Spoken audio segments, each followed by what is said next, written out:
1. Alrighty. This is the truest One Piece tier list. Is all facts. Alright, let's begin. Do you think we should just do it in order, right? Yeah. Alright, bet. Alright. Romance Dawn. Like, what are we thinking? I'm still seeing your... Yeah, there we go. No, Romance Dawn in solid A. Ryan? Yeah. We to go. I'd say solid A. 2 goes. Yeah, I think Romance Dawn. It's pretty good. I think it's a great introduction to the series. You know, you meet Shanks, Luffy, Buggy. Oh shit. Buggy. Wait, is Orange Town on this list? Yeah. Oh yeah, Oh, Buggy's shit. Orangetown. Alright, so where are we throwing Orangetown? That's it's a clean C. Romance Dawn isn't a part of the actual series, so just so you're aware, it's its own thing before One Piece started. But it's an arc, so we're throwing. I'll just go flow. I'll just go fling myself off a bridge then. Alright, bet. Orangetown, solid C tier. Buggy to GOAT.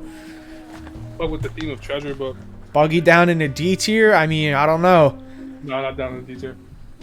I mean, Buggy's the only good harassment. part about it, so see or nothing. I don't know, the dude with the line's kind of tough. Yeah, come on. You got like what's the dog's name? Chow Chow? Cho Cho? Oh, Choo Choo, yeah, man. Come on, first bro. character I You remember got the name. mayor. The mayor went to go scrap with Buggy. Got laid the fuck down. Ah. Literally tucked in the bed, embarrassed, in front of his whole town. Yeah. Alright. I don't think I Orangetown, have a problem with that. Ryan, any problems? No. Ooh, Sarah Village. The weakest arc in the show. You think so? Yeah. Yeah, I think. Yeah, easily. I mean, we get introduced to the Don New stuff. I thought Kuro was cool, but then he just didn't do anything. The Mary? I don't even remember the arc, so Yeah, I think slow the. and like weak actually. I think the. I think Captain Kuro is kind of a shit villain. I mean, high key, he could have just killed her, like if he really wanted to. But Actually, a good point. I think Sarah Village. I don't know, but you meet Usopp at Sarah Village, like The Django's the man too. you have Go D. I mean, I don't know. I don't think we should be sleeping on Go D like that. But then nothing else will be in D tier. Okay. come on. Okay. We'll I save know it what for you're later. thinking. I know what you're thinking. Okay, we're getting to. I think we're getting. No, I don't want to say Brody is the first S tier arc, but In A tier, yeah. Brody A I'd tier. definitely give it a solid A. Yeah, clean. Mihawk. Zeph. Oh yeah, Sanji's introduction. It's all good. Sanji backstory with the island. He's Didn't an you island say- Zoro boy. getting folded. In the anime, it's like, doesn't Zeph get his like foot trapped like under the anchor or Yeah, something, he has and to- then He has to cut it off himself. he has to This cut is it off the- himself? But in the manga, Good. he kind of just. Well, in the manga, he like makes it out with both legs, and he has to eat it over the course of the 2 weeks or however long it was Yeah. that they were trapped on the rock. Yeah, the manga, cuts off his own leg to eat it. And he gives Horrible, all by the the food to Sanji. That Actually is got true. that treasure though. That is true. He does give it to Sanji. I forgot about that. You got that treasure at least. Okay. I think Brody is definitely a safe A tier. I don't know. I mean, Don Krieg though, like. No, the Don. He is a Don. It's in his name. Lost. He's right. I think he was a fine villain. He would have He's been one of fine the in the best- Grand Line. he's You one of the think best you think first Don villains Krieg in would have One been Piece. fine in the Grand Line? Yeah, there's some bumps in the Grand Line. He would have been alright. Well, Nah, Paradise at least. he would have got bopped easily. By He had a anyone. whole fleet of bulls. He would have been alright. Do you guys think He's Foxy? not- You think he's not- Foxy's he's crew was not gonna beating be Don fine. Krieg? Yes. Exactly. Foxy's just sailing up the Grand Line. If he can do it, then Don Krieg can do it. Interesting. About every crew will be Don Krieg, dude. He's nothing. Every crew would be. You're sleeping, I you're don't sleeping think on there's the Don. any respect on the Don right now. Yeah. You're sleeping on the Don. I mean, I don't respect the Don now either. So. Yeah, there's no reason to. All right. Do you guys think Kuro? You guys think Kuro Kuro beats what? Don Krieg? No. No, I mean, just with his fighting style, no, not really. Think about it like this. If a Kainu pulls up on Don Krieg, what's he doing against that gas? Okay, what's almost anyone in the show doing against a Kainu if he pulls up? Well, no, I'm saying, you remember Don Krieg's gas? I don't know, it's just kind of dangerous. So what's he? I mean, what if Kaido pulls up on Don Krieg, gets aired out by the gas? So I can fucking shit my pants and just become top tier in One Piece? No, I don't think This so. man said, "What if Kaido pulled up on Don Krieg, bro?"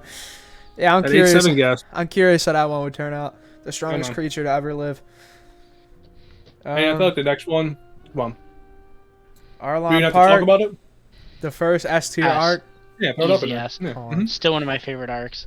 Yeah, I think there's a lot of iconic moments in Arlong Park too. I think probably like I think the first screenshot I ever took of One Piece on my phone was With the walk? when everyone's walking up to Arlong Park. Well, they just put the beat down For on him, me, which apparently for is me, anime only. I'm Arlong pretty Park, sure.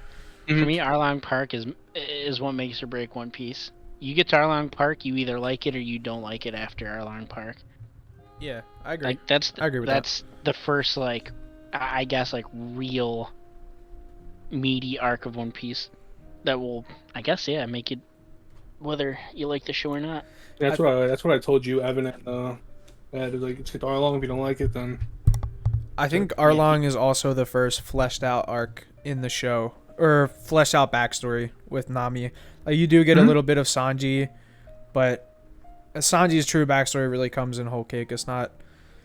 It was like a 10-minute part of the episode where I think Nami's is more fleshed out. That's like the first time you get to see Oda's peak. Not you can't call it peak because he hasn't even peaked yet, but.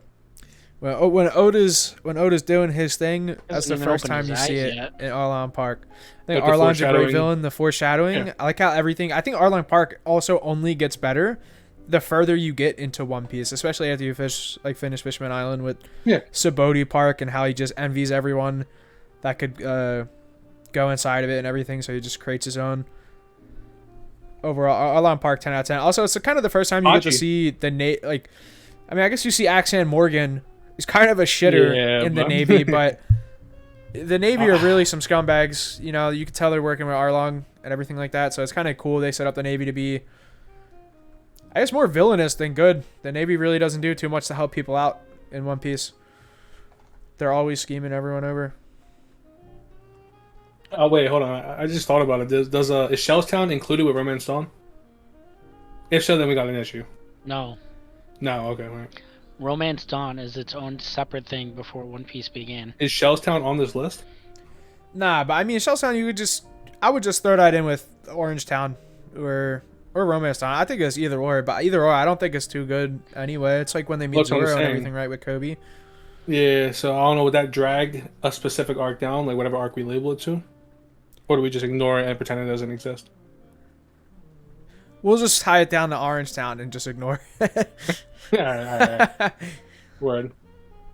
Alrighty, Loketown, I believe, is next in the tier list. Where are we putting Loketown? I think Loketown in the manga isn't too good. I actually went through and I read this recently just for this video. It's not even that Loketown is bad. It's just there's not much to it. It's only like 2 or 3 chapters or something. It's really small in the manga, but the anime, it's got a couple episodes. You got the showdown with Usopp and the whole scene. Like one of my favorite scenes in the show when Luffy's in Roger's bar, he's talking with the old guy. That's not in the manga at all. That's filler, but it feels like canon. It's such a good scene. You would think it's canon. I'm pretty sure when they all put their feet up on the barrel and declare their dreams, that's anime only as well. So are we going off manga or anime then? Or just like a mixture of both? I would just put it off the anime.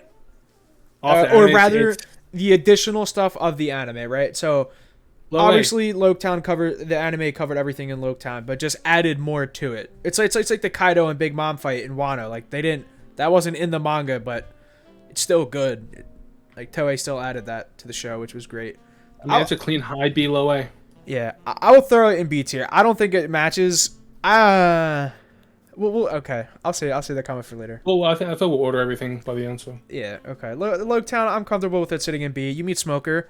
You kind of meet sure. Dragon. Dragon, Monkey D. Fraud. I am. I didn't say it. Dragon of Fraud. Just saying. Ryan. Absolutely not fraud. Absolutely not a fraud. here we- Okay, but what yeah. did he do though? What did Where's he do Sabo though? at right now? Oh wait, He didn't he do beat up on anything, but Smoker. guess what? All Smoker the 0 characters 20. haven't done anything. There's a reason he's saving it till the end. Yeah. by the time he moves, all of his people are gonna be fucking dead. Sabo, R.I.P. most likely. Oh, What did Dragon do? it's mad spoilers, bro. Hey, same man. I didn't say it.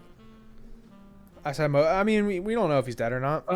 I thought we're in agreement, so we can hit into the grand line stuff, the good shit, if you will, when the story begins. Ooh. Oh yeah, Logtown, prologue, epilogue. I think Logtown actually sets up everything really well. I like that Lucy. This is Dressrosa. Luffy is saved on. You could almost call it fate, but there's all these red herrings that Luffy's dead at the end of the series, and I think maybe Logtown contradicts that, where Okay. Luffy's execution actually doesn't happen. The stand breaks. Could be because of Dragon. I mean, it probably was because of Dragon, but we don't know that for sure. So I was actually partially right about Romance Dawn, though, to go back to that. It is the first arc in One Piece, but there is before One Piece began, he did a one-shot called Romance Dawn, and that's basically what got One Piece on the map. And then once One Piece started getting published, that's what he named the first arc, which goes through Axe Hand Morgan. Gotcha.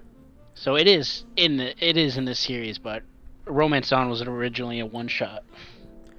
Okay. The arc after Logtown's Reverse Mountain, right? Yep. What do we get in Reverse Mountain?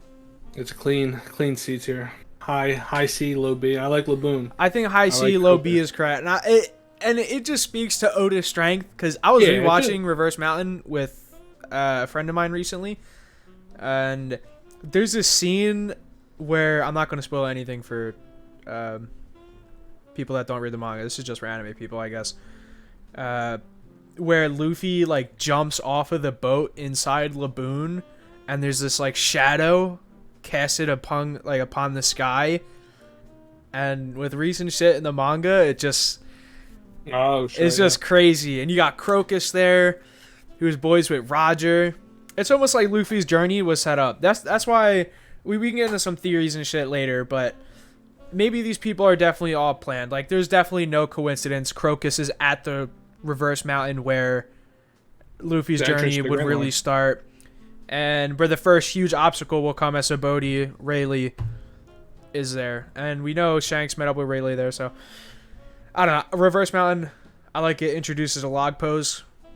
You meet Laboon. Laboon's backstory only gets better, but I'm probably going to that a little and don't get it twisted. C is not a bad rank, because this is like a One Piece tier list. So they're all good arcs. I mean, I don't even think D's a bad. Yeah, exactly. It's just D in this tier list is probably like A in most other mangas. Like shit. Yeah, honestly, I'm happy you said that. I think it's important we get that out of the way. Realistically, there is no horrible arc in One Piece. One Piece is almost straight gas. However, there are weaker arcs in comparison to the better arcs of One Piece. So, like, Orange Town in One Piece is like an A tier in Naruto. Oh, shit. That's a bold statement. That's just facts, though, but I'm just saying. Nah, saying Shippuden, take that back. I mean, yeah. I mean, I think Shippuden's kind of okay, but it's whatever. What's next? Little Garden, right? Yep. Little The Garden. clean C. I think Little Garden is another. I think it's better C than Orange Town, though. You think Yeah, it's I better? would put it Actually, above no. Orange Town. Little Garden is the next. Whiskey Peak is. That's right. Whiskey Peak's, I give. I mean, Whiskey Peak. Like, it's a B. you think it's a B? You gonna have to defend that, because I want to throw it in C. I'm not the biggest fan of Vivi. I don't really like the Baroque works or whatever. Obviously, there's Bon the Don, Croc, Robin. I mean, Whiskey Peak, you get introduced to a lot of stuff, which is cool. You do meet Robin. My favorite part of the whole arc is Zoro getting ready to just like chop himself in half to get out of that wax. That's the wrong arc. That's the wrong arc, Ryan. Is that the next one? Yeah, that's the one after. Whoo, boy, it's been a while. I mean, Whiskey Peak, else. you do have the first Zoro-Luffy clash. I guess the been a only good Zoro-Luffy 6 clash. fucking I mean, years. we know Holy Zoro was shit. probably putting him down at that point. Oh, my fucking That point in the story, but... Yeah, bro. Isn't Luffy, like, really fat in that scene, too? He's, like, super obese. He just fell asleep after the feast. He's like, yeah, these people fed us, Zoro. Why are you fighting all of them? Like, why'd you kill everyone? Yeah, I mean, people actually don't like that plot point, but I mean, I think it was fine, because that's how Luffy is. They only knew each other for, like, what, fucking couple weeks before that point? I think it's a little interesting, too, that, what's his face? Like, you tell they're good-hearted people, but like Nami doesn't miss a chance to get the bag. She's like, yeah, like we could help you and all, Vivi, but you said you're a princess, right? Oh, You got money? Yeah, it bro. did We'll work score out. you to Alabasta, bro. Don't even worry about it. It's a nice little 2 billion berries. Like, nothing crazy. Like, we cool. We cool. We'll escort you. I mean, I worked out for them, so hey, shit. Okay. Next, Little Garden. I think Little Garden. Yo, my favorite part about this arc is when Zoro almost cuts himself in half to get out of the wax. Doesn't he like pose too with the sword or something when he says like, all right, bro, Yeah. fuck it, I can't get out, and he just puts the sword like up in the air or whatever. That's kind of badass. I mean, all I'm gonna say is Usopp wasn't caught in that wax. Usopp stronger than Zoro? Is this where we're getting at? Might be I thought Speed come confirmed in at this trouble. point in the story, yeah. Actually, Little Garden kind of gassed though. I mean, It was. we get Dory and Dory and Broggy. Broggy, yeah. Goat laughs. They get the foreshadowing for 1010 or 1009. Ammo. Where they combine their attacks. Ooh. That's all I'm saying. You know what I mean? Ooh. It's there. It's right in front of you. Little Garden's also where Usopp gets his dream. Yeah. I mean, I would say it's top of C. Maybe low B if you're feeling generous. I say top of C. Yeah. Okay, I'm kind of cool at leaving at top of C, but there are some cool moments still, I think, to talk about. I like this scene with Sanji, where Sanji answers the phone inside the wax house, and he's talking to Crocodile, Oh, the beginning of Mr. Prince. and he's kind of like finessing him a little bit over the phone and everything. I like that scene. I think we also get to see observation hockey low-key for the first time when Luffy's running through the woods and there's all the wax statues, and he's like, ha, try to find me. And Luffy just fucking rocks him in his head. Mr. 3 is a goat, though. Don't get it twisted. You put some Mr. 3 respect around here. It's also the start of the Sanji-Zoro rivalry. That's It's not no, that really... actually started in Arlong. You think? Yeah, because Zoro thought Nami was a traitor, and Sanji was like, "Nah, that shit ain't flying." And then they started boxing, and I'm pretty sure from there it just escalated. Oh, yeah, okay, I guess. I remember in Little Garden, they're like... Their stories pretty much match Dory and Groggy's high key. How Dory and Groggy both killed like the big fish or whatever, and that's why they're on the island, is they're arguing over whose was bigger. And then Sanji and Zoro both kill like the dinosaurs and they're measuring them out. Yeah, that's how the boxing match started. And but they were there for 100 years or something. What's after Whiskey Peak? That's Drum Island, right? Yes. They leave from Whiskey Peak and Nami gets sick. Yeah, then you have to go to Drum Island. And they're looking for a doctor, and they pass the Don Julio Wapple.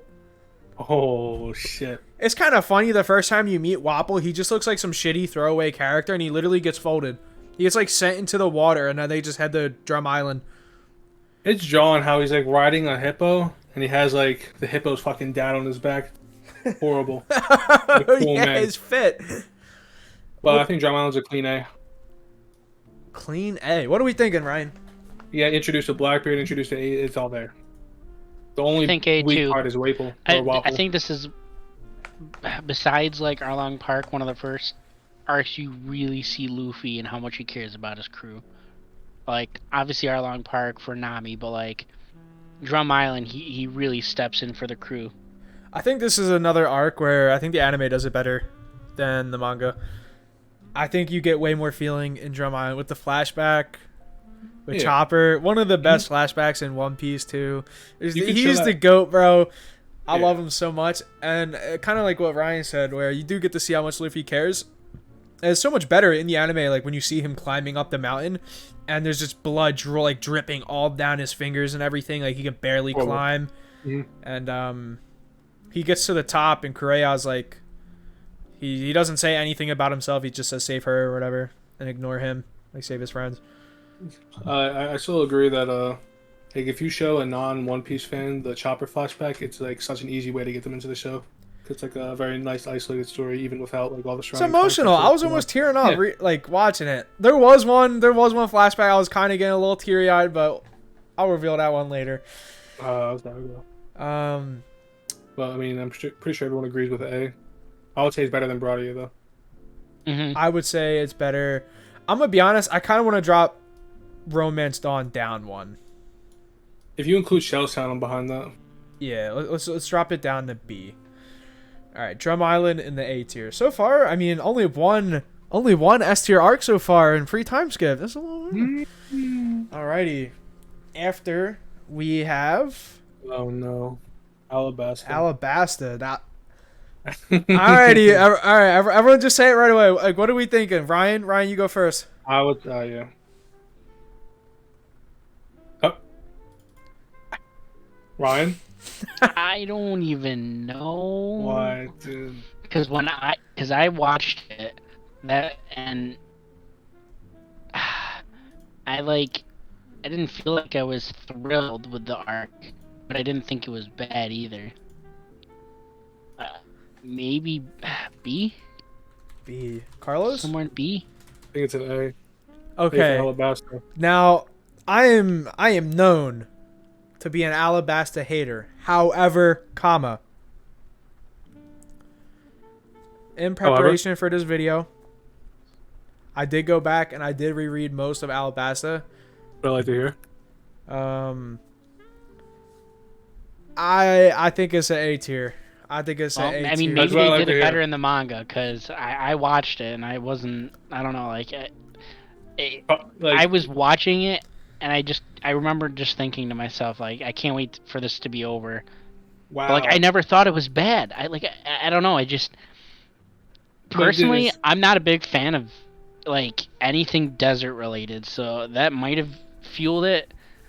I don't know, it was boring to me, I guess. Come on, Crocodile, Crocodile. He's got all that drip. He's the best. He's got one of the best voice actors in One Piece. I'm not saying Croc and the characters are bad about it and anything like that. Just I don't know, the overall setting of it, I guess I just wasn't a fan of. I think Alabasta sets up so much for the series, and I think you could. You're not everyone wrong. makes a reference of Alabasta, Dressrosa, kind of tell the story of One Piece a little bit. It's a common thing people say or whatever. I think it's kind of true. I think in isolation, this is probably how, the Void Century went, in a way. They probably low-key took over, from within, and just tried corrupting everything. I think you can kind of see that in both Dressrosa and Alabasta, and that's kind of what the world government's done. You could easily put it in A. I mean, definitely not disagreeing with A, but personally, I would put it in high B. This is the first time we see the poneglyphs, right? The first time, yeah, you get introduced to the ancient kingdoms, the seven warlords. First time Luffy got put in check. I don't know, man. I think it's A. Yeah, not only did Luffy get put in check, he got put in check twice. Yep. He said, "Fuck it, run the rematch, Croc," and then lost again. The only thing Crocodile was missing was that flashback to become a super top tier villain. But even without it, I think he was a great villain, which is saying a lot. He definitely was. Imagine if we got that flashback. I could see it in A. Yeah, I mean, I would put it above.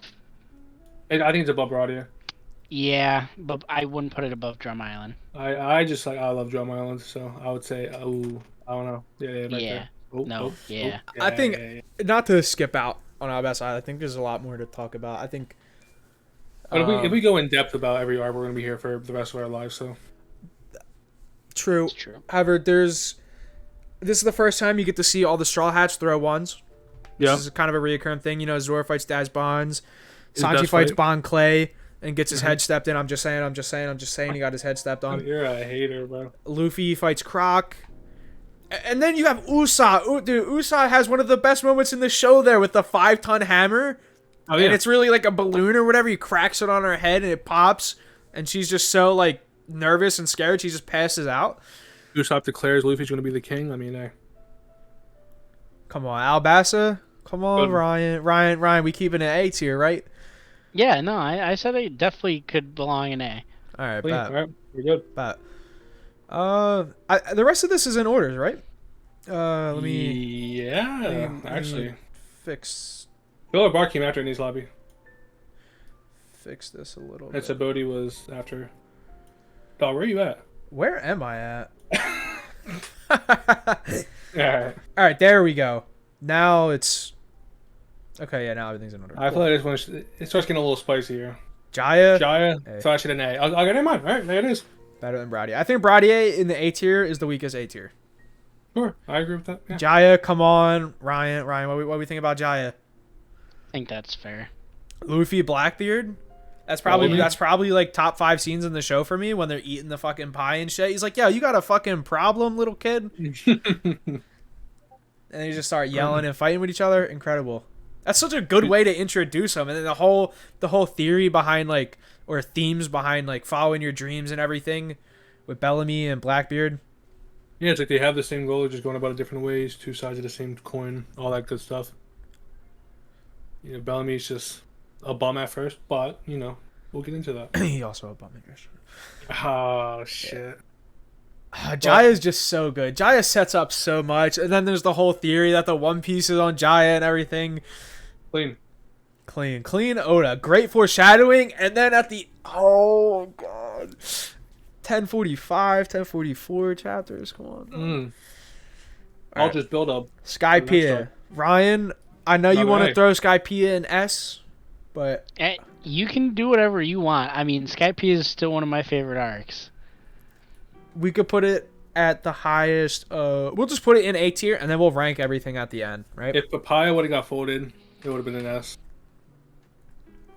But it's just like, you know, you have it now, and he's fucking awesome. Skypiea to me is one of the only arcs where you see like a true adventure with the whole crew, like, you know, like exploring through the jungles and the sky islands, and I don't like that's the kind of scenery and everything in an arc that I like.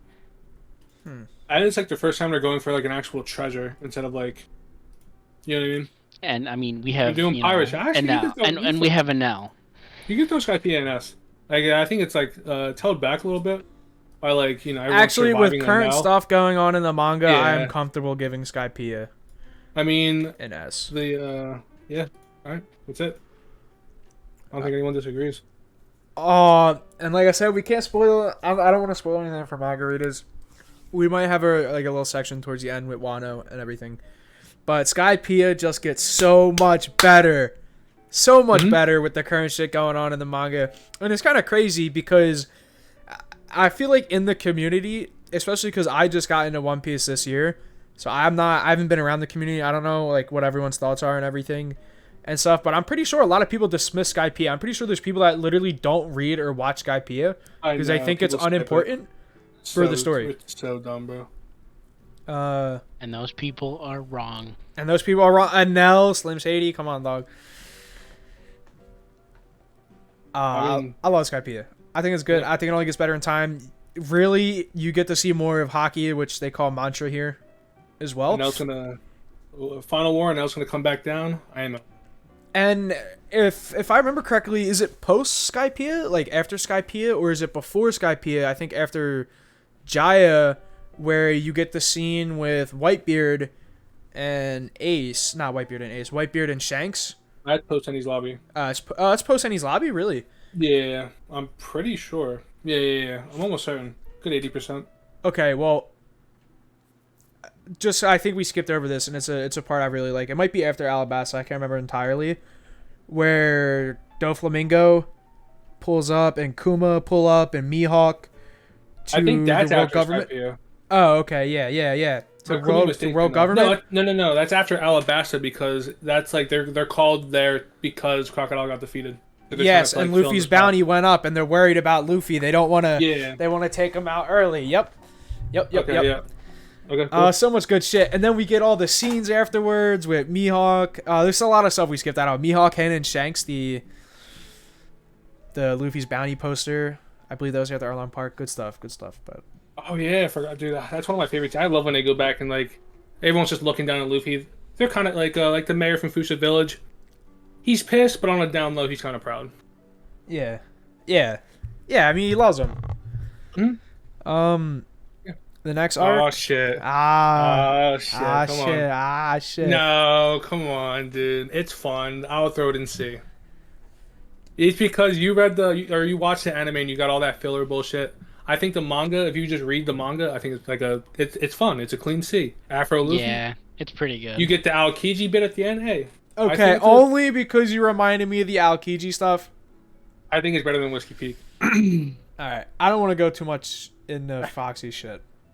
However, we got one of the best stretches of manga history. Just start throwing them up. We'll talk about it all as a saga. Just start throwing them up there. Yeah. I'll put up these three all at the same time, right? Yep. We get them in order though. I don't think Water 7 is probably better than that. Alrighty, we'll start with Water 7. I mean, come on, what are we thinking, boys? It's obvious. Frankie? I love the arc, but I would still put Arlong Park in front of it. Wow. That's some debate right there. I don't know. We'll get into that. I enjoyed Arlong Park a lot more. Water 7. Introduction of probably my second favorite Straw Hat Frankie, the Don. Mm-hmm. One of the best voice actors in the entire show. True. One of the most creative people in the show. I love Frankie so much. You got the Frankie house. Then you get the second walk in the series. One of the first best moments of One Piece is the walk to Arlong Park. One of the second best moments of One Piece is them walking to fucking Frankie's house to beat the shit out of him for hitting Usopp. Iconic. I love that shit so much. And then you have the CP9 reveal. Woo! Gas. One of the top, probably my second favorite fight in the series. Well, probably top 3, I would say, right now. Also, this is the first arc in One Piece where the world government and the Navy are actually the antagonists of the arc. Yeah. I kind of like how Water 7 also has this huge dread to it. They get there, everything kind of seems cool or whatever, and then the more they learn, the more kind of uneasy everything gets. There's the attempted murder plot, and then they have the Aqua Laguna or whatever it was called, Laguna or something. Mm-hmm. That keeps crashing into the town over and over, and it's that night. Everything's all dreary. It's dark out. The sea's coming in. It's crashing. It's all windy and everything. There's so much incredible shit to talk about. Luffy versus Usopp and the argument. One of the best fights in the series. Come on, 10 out of 10. When Jama was at an all-time high, the sea train bit was fantastic as well. Oh yeah, and I could literally talk about Water 7 for what feels like an eternity. You could make a whole video on Water 7. Yeah, you could literally make a whole video on Water 7. But just grazing over it. What do you guys think about CP9? They're great. They're the first thing that shows the world government's a threat. Yeah. Bluno? Yeah. I mean, Bluno's awesome. The air door, he's great. He got outscaled. Ryan, what do you think about CP9? I do enjoy them, honestly. Yeah. I mean, all of them as a whole, maybe not so much, but Rob Lucci carries the back. Kaku's clean. Kaku? I was just getting ready to say Kaku's the worst CP9 member. And I think Kaku's the second best. What? Oh, I like Jybra, the wolf dude. If that's even the right one, but it's awesome. You know, I was just thinking as a little side note, you guys remember in Dragon Ball when Krillin takes off his sneaker and he throws it on the wolf's nose to fold him? Yeah. Doesn't something like that happen in Annie's lobby? Isn't smell a factor in the fight? I actually don't know. I think Usopp I don't know. shoots, Unlike you, where it's still kind of fresh in your mind. I read these arcs close to 8 years ago, so some of it's still, some of it's not fresh in my mind anymore. Every year you just lose another wrinkle in your brain. Also, I think Water 7 is great. Okay, we'll get a little more into that in Annie's lobby. Okay, Water 7, amazing, phenomenal. Some might say peak Oda. Now we get on to the gas pack of Annie's lobby. Sure. Annie's lobby is the follow-up to Water 7. Water 7 ends, they get on the train, they're following Robin literally into Annie's lobby. I think the idea behind Annie's lobby and following a crew member into Annie's lobby is also pretty incredible because it's supposed to be this impenetrable, no one's ever escaped, end of the line, everyone that gets sent there is sentenced, no one's ever been found not guilty or whatever. Annie's lobby is the end for everyone that goes there. It's not part of the world government and shit. So I think Luffy actively going into there was incredible. I like the opening to Annie's lobby as well. They're all sitting on the train.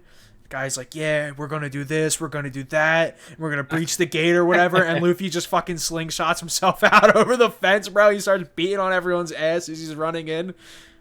Yeah. And then we get to see everyone have their ones again. You meet the two giants, goes back to Dorian and Broggy. Yeah, Soge King. And then they got the Soge King song. And Chopper doesn't know Soge King's Usopp. It's just so adorable. Yeah, the Cute. flashbacks. Yeah, The and then standoff. yeah, probably my favorite scene in One Piece. Actually, they're all lined up on the wall, and Luffy's like, "Yo, Soge King, shoot that fucking world government flag! Like, we're declaring war on them." And then you have the "I Want to Live" scream by Robin after Robin's flashback. Who, by the way, Robin's flashback is the best in the series. There's no argument there. I mean, that was the one I got a little teary-eyed on. Oh. I actually remember watching that in call with you and Vaughn and shit. Everyone was all quiet and everything, but what's there to say? You know what I mean? Yeah, you have the whole Ohara Island that was completely like decimated by the Buster Call. And it's kind of cool to see that like these events have like lasting impact on people. Like Robin like kind of curls up into a ball in a way, like she's a child again. Like, she's just dragged around by Spandam. Yeah, like it's heartbreaking shit, and the whole island gets blown up, and that's when you first meet a Kainu. That's the first time you see a Kainu in the series. When they're like, yo, but there's all these innocent people on the ship. He's like, I don't give a fuck, bro. Blow that up. Like, blow up the ship. And also, this is, I mean, you could kind of, I guess, infer that Aokiji is not black and white already. But you do kind of get to see not everyone's just like a complete asshole or like a complete hero in the Marines. Aokiji does kill Saul. Drawn. But that's his man. Like, Saul is his best friend, pretty much. He was really good friends with him. And he kills him anyway because that's his job, but he lets Robin live out of respect for Saul. You know? Mm-hmm. It's just... incredible. Oh my god. And then Oda and his cliffhangers, the scene right before the old guy, like the headmaster of like Ohara or whatever, the tree and stuff, gets killed. Oh, Clover. He's like, yo, let me talk to Sengoku real quick or something. He's like, just let me say one thing before I die. And he's like, yeah, we discovered, or like we're getting close to discovering the hidden truth of the Void Century, blah blah blah. And we know right around the time it happened, that's when the world government like first formed and everything. And he was like, the reason they don't want us to notice it or whatever. And Sengoku's like, fuck it, bro, just kill him before he says anything. Isn't that shit crazy though? I think that's great foreshadowing. Fantastic. God, and then Rob Lucci, Luffy, top three fights in the series. Mm-hmm. And then, dude, this shit just does wonders for so many like characters. Luffy finally becomes the captain. Like, I think before this, like, there's like this Mr. Morge statement where they're not really a pirate crew. They're just like a group of friends that also happen to be pirates, you know. But like Enies Lobby, Luffy steps up to the captain role. Can't forget about the Mary. Mary goes away. Usopp finds his role in the arc as well. When I think Sanji says like we would have lost if it wasn't for you or whatever. Usopp's on the top of Enies Lobby just with the ballista from Black Ops 2 blooping people, bro. Slingshot. I forgot about that. Aimbotting with the sticks, bro. LTRT and quickscoping everyone off the top of Enies Lobby. Incredible. Saves Robin. So Usopp gets his purpose there. Luffy finally steps up in the crew. Everyone gets a huge role there. I think it's amazing. And even Chopper, who I feel like this is the first time you see his monster form and everything. Everyone gets your power-ups. Diablo Jambe, Astra, all of it. Gear. Yeah. Gear 2? Come on, bro. Come on. Bluno got hit so hard he didn't even know he lost for a second. He's like, yeah, you gonna aim at me? He's like, alright, try me. And then he just gets fucking whacked in the head. Oh, it's incredible. Clean. And then second soul. Yeah. Usopp yelling at Luffy to get up and fight. Oh, just peak Oda. 10 out of 10. That's my favorite moment in the anime to this day was him getting up into the jet Gatling after the speech. Fantastic. Everything was at its peak right there. Other than episode 10-15, but we're not going to talk about that. Oh, man, that's One Piece for you. And then I think we've already spent a lot of time on Water 7. Oh, yeah, shit. I didn't even realize. I could still keep going on about just these two arcs forever, but post Enies Lobby. So think about it. You got to think about the stretch of manga Oda wrote. Jaya, Skypiea. We can ignore Foxy. Water 7, Enies Lobby, post Enies Lobby. That must have been at least like 5-6 years of writing.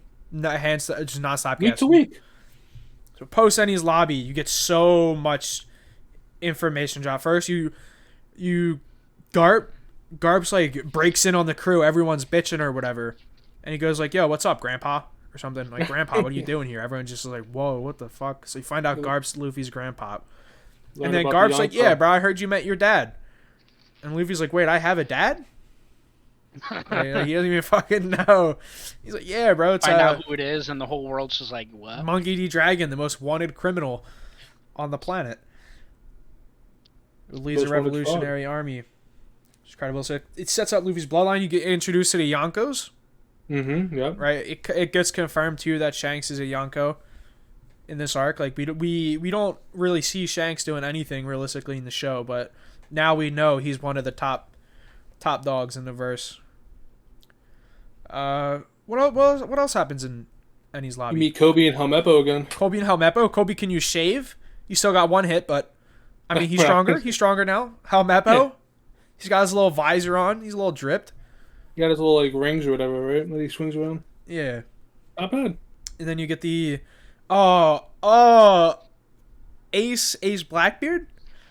Ace Blackbeard ending of Enies post Enies Lobby. The Whitebeard Shanks clash too. Yeah, literally the sky got split twice between Whitebeard Shanks clashing, splits the sky. Amazing scene, by the way. Oh yeah. And Blackbeard Ace. And I love how it's real omnious too. It's like they don't really tell you the outcome. You can kind of infer it because you see Ace's hat on the floor, but he's like.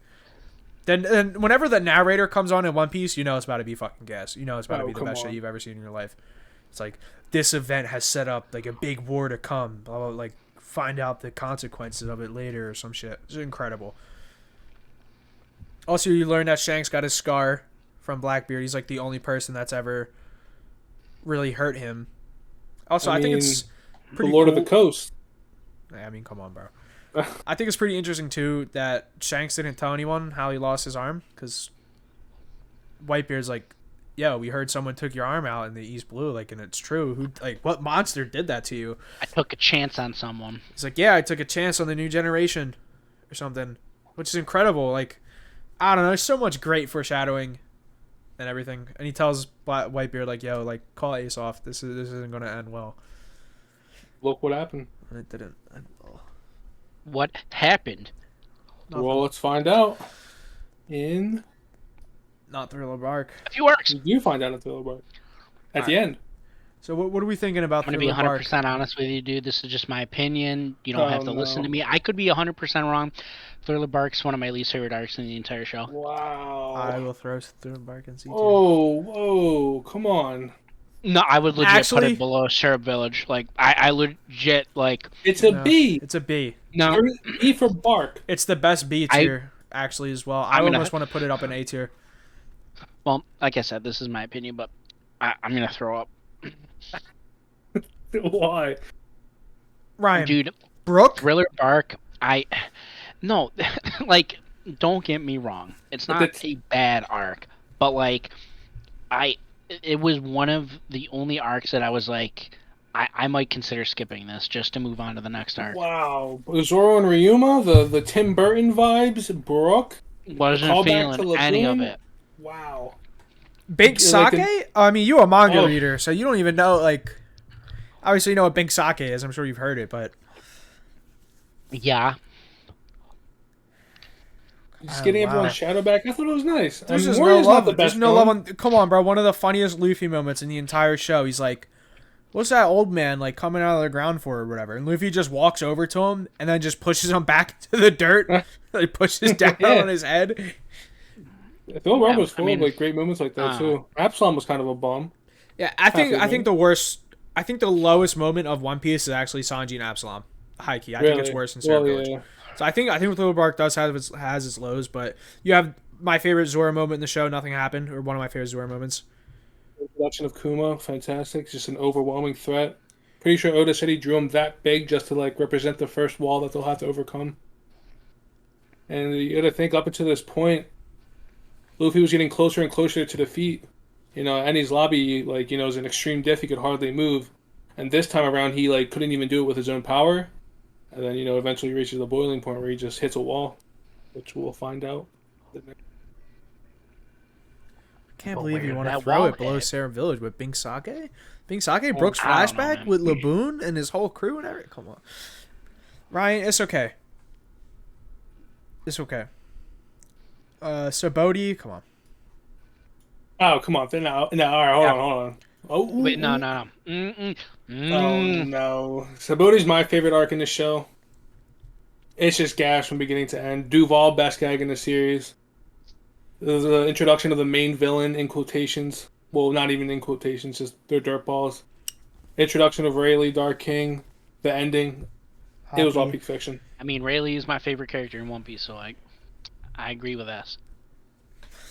I think this is also when Oda knew he wanted to get the story like way more serious than it was. I mean, you can kind of see it starting all the way back in any the whole Robin flashback and the whole situation with the government, but like so Bodhi really nails that shit. Like so Bodhi gets dark and it's so deceiving because so Bodhi starts off and it's like this beautiful island, there's all these bubbles and everything, and that's just all on the surface. And everything that's below like surface level is just so deep and dark with the slavery, kidnapping, selling everyone, the celestial dragons. The introduction of Kizaru riding in on a cannonball, one of the best moments. Yeah, it's also when you get to meet. Come on, so dude, this video is already 46 minutes long. Holy shit, actually. And I feel like I can spend another 45 minutes just on Sabaody. You might have to speedrun the post-time skip. But yeah, Worst Generation, he introduced the Law Kid, all them other goons. It's great. Yeah, and one of the best animated scenes in the whole show is when the Celestial Dragon shoots Hachi. And Luffy just turns around. And the Celestial Dragon's like, bro, you're fucking annoying me. Get out of my way. Everyone's like, you can't do that. And Luffy just turns around and rocks him so hard in the anime, it turns into the manga. Like, it just turns black and white and cracks him so fucking hard in the head. Right in the chin. Up in the manga. Like, yeah, you're annoying. Get out of my face. And he gets fucking cracked in the head. Yeah, I mean, you get to meet the fucking Rayleigh, who, this is the first, like, he knows the One Piece. He knows what happened he knows everything. Oh, yeah, you have the moments in Shaki's bar, too. It's, Usopp trying to ask Luffy's like, nah, what are you doing? Yeah, bro, I don't want to know. It's all peak. Doesn't he say he'd rather die or, like, he'd rather just quit being a pirate? Exactly. Yeah. Mm-hmm. I'd rather quit being a pirate and then know what I'm, aiming for. And this really sets up the parallels, too, with Roger and Luffy, especially because, like, I think Rayleigh looks at him and he sees Roger or something. He sees the hat. He's like, yeah, you're fit to wear the hat. Exactly. Because the hat went from Roger to Shanks and then from Shanks to Luffy. It's just beginning to end. I don't think, like, Sabaody missed a beat, really, in my opinion. But, I'm biased since my top one. Awesome. And it starts the best saga in the show so far. So yeah, it's up there. Yeah, and there's still so much more to talk about. You get introduced to people that can actually kind of compete with Luffy as well. Useless Captain Mid. Oh, these are all people that I think have higher or just the same, maybe a little bit lower than Luffy. Kid Law. Yeah, Kid had a higher bounty. Who knows what happened after that? But... Mysterious Rouge. I'm gonna hold off on the Rouge comments till later, but Rouge is the man.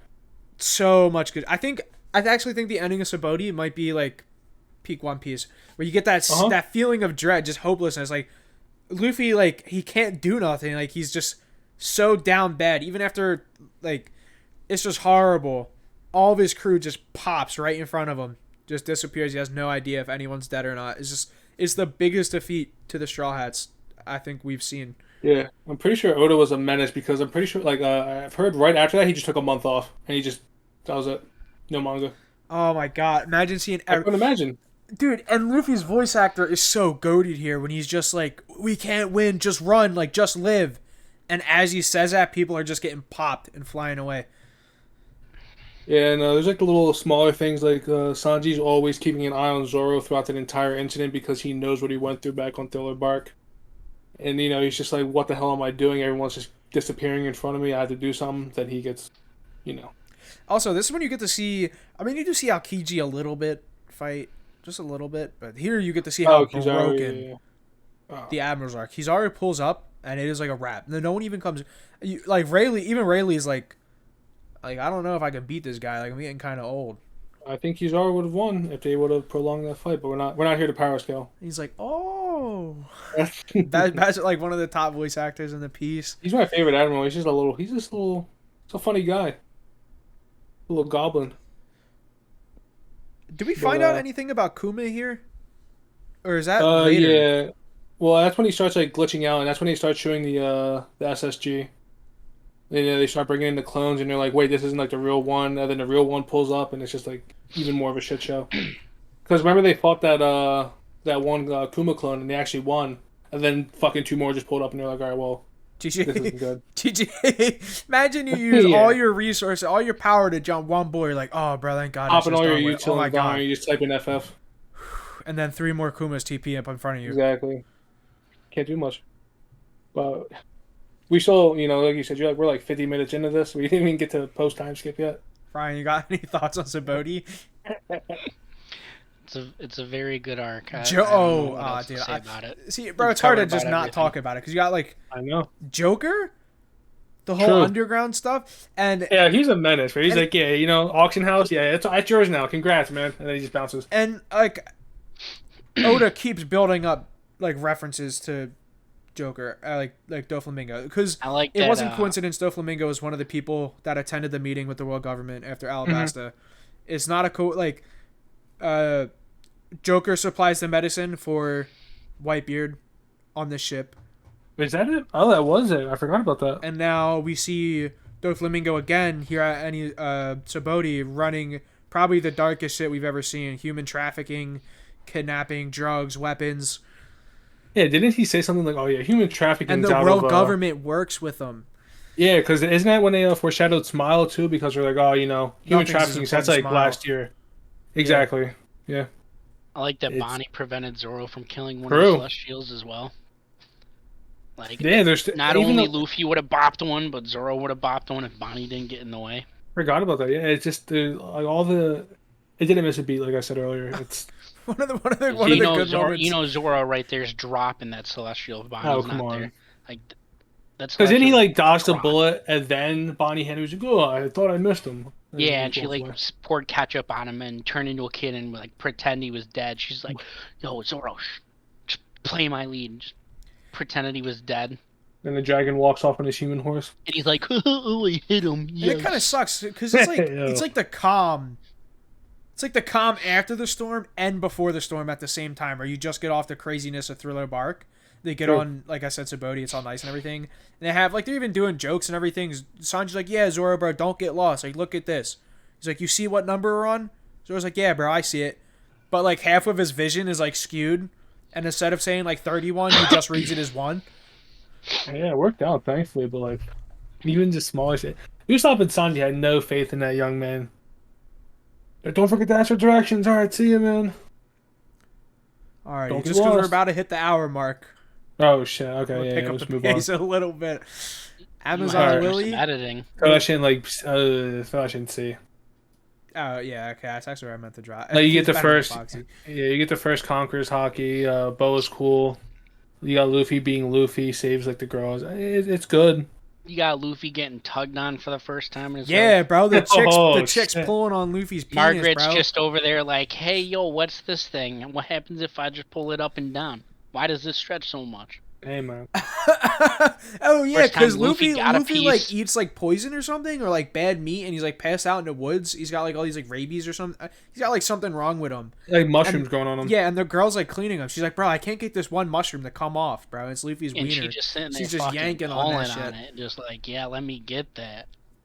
Also, now there is something interesting to talk about after Saboti with Amazon Lily, where it's like, if Dragon knew Luffy was in Logtown, clearly Dragon's keeping tabs on Luffy. Dragon tests his crew with Kuma back at Thriller Bark to see if these were people, like, really, like, truly fit, I guess, to hang out with him.